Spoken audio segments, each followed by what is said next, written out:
চশমা museum, a house of world class, জলট্যাক মোড়, বহরমপুর মডার্ন হোটেলের সামনে। মানুষের মধ্যে এসআইআর প্রক্রিয়া এবং তারপরে যে ফলাফল, হাজার হাজার মানুষের, লক্ষ লক্ষ মানুষের নাম বাদ চলে যাচ্ছে, অথচ তারা এখানকার বৈধ ভোটার। তাদের ক্ষোভ তো স্বাভাবিক, প্রতিবাদ করবে না তো কি করবে তারা?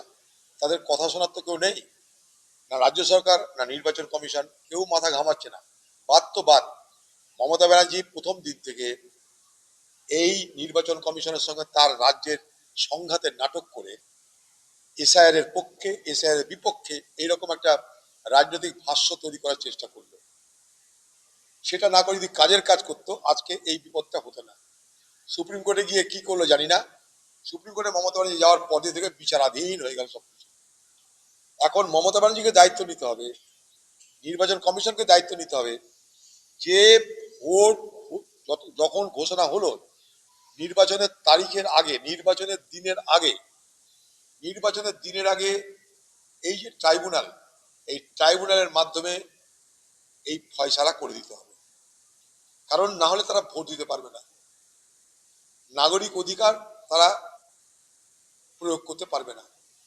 তাই আমার দাবি রাজ্যের কাছে, আমার দাবি নির্বাচন কমিশনের কাছে, যে যেখানে যেখানে মানুষের নাম বাদ গেছে, সেই সব জেলায়, সেই সব মহকুমায় জুডিশিয়ারি বা যারা দেখভাল করছে, এটা যেখানটায় সুপ্রিম কোর্ট বলেছে যে ট্রাইব্যুনাল গঠন করা হবে, ট্রাইব্যুনাল গঠন করে রাজ্য নির্বাচন কমিশন মিলেমিশে নির্বাচনের দিনের আগেই সব ফয়সালা করে দিই।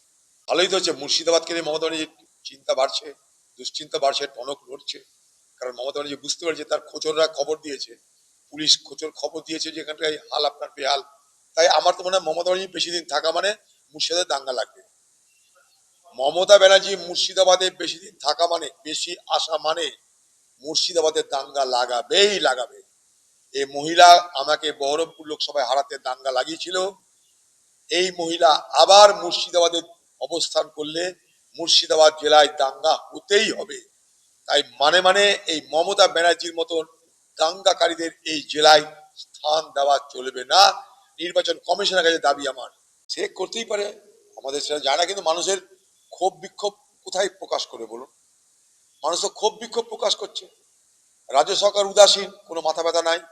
তারা যে কেন ক্ষোভ করছে, মুখ্যমন্ত্রী সেখানে যাওয়া উচিত ছিল, মুখ্যমন্ত্রী সেখানে যাও, নির্বাচন কমিশন যাও। আজকে বিচারাধীন ব্যাপারটা তো হলো মুখ্যমন্ত্রীর হস্তক্ষেপের জন্য। আজকে যদি বিএলও, ডিআরও, এইআরও সবাই মিলে যদি মিলেমিশে কাজটা করতো, তাহলে এই গল্প আসতোই না, লক্ষ লক্ষ মানুষের নাম বাদে কোনো গল্পই আসতো না। তাই এখন তাদেরকে সামলাতে হবে।